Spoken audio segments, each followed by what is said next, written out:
this is something we've been monitoring all year. So there's nothing obviously that you guys can imagine is just a one-game thing. And so, before all this happens, I was there in Denver and spoke to Nick, and so we're all on the same page. It's organizationally and something that we're very concerned with and that we're monitoring. I'll keep my money here, but it's something that we're always on.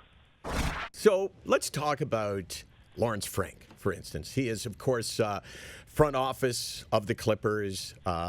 When you bump into Lawrence Frank, who's known to be scouting Kawhi Leonard right now, I mean, the rumors out there are that the Clippers, are desperate for a couple of players, including Kawhi Leonard, who will be free agent, obviously, at the end of the year. When you bump into Lawrence Frank, is it, hey, Lawrence, you must be a big Raptors fan. What brings you here?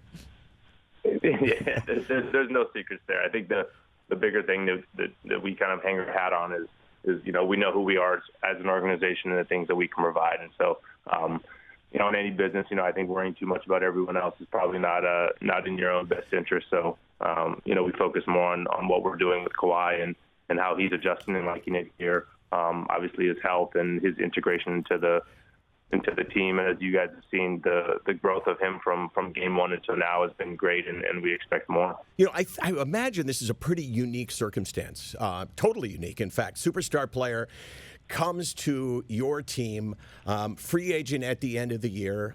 You obviously have to find a way to make a good enough impression on him that he's going to want to return, because probably money will be pretty well even wherever he goes. You can offer him, obviously, a longer contract. So my question is, have you got a game plan in place to keep Kawhi happy? Yes. Period. Or yes, or yes, dot.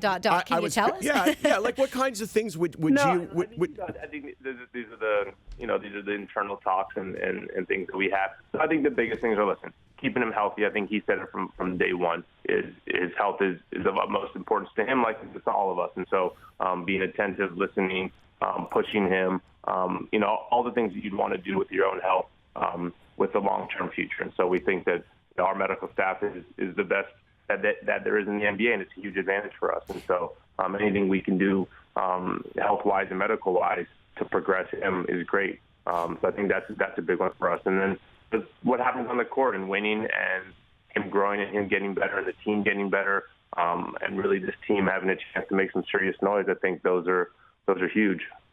Now, I definitely respect you keeping your cards close to your chest, but has Kawhi told you, is this a two-way conversation, told you and management what he needs to keep him happy? Yes, and that's, from the very first meeting back in July, that's it's something that obviously we keep confidential, but as far as communication with him and understanding his needs, yes. Valet parking? Is that one of it? Are you down there, Bobby Webster, and parking Kawhi's car? I mean, I'm obviously joking, but I mean, this is such a massive thing.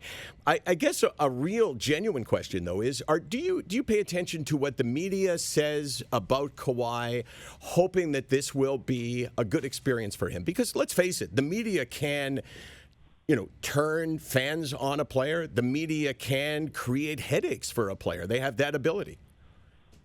I think has been documented. Kawhi's not a huge social media guy. He's not on a lot.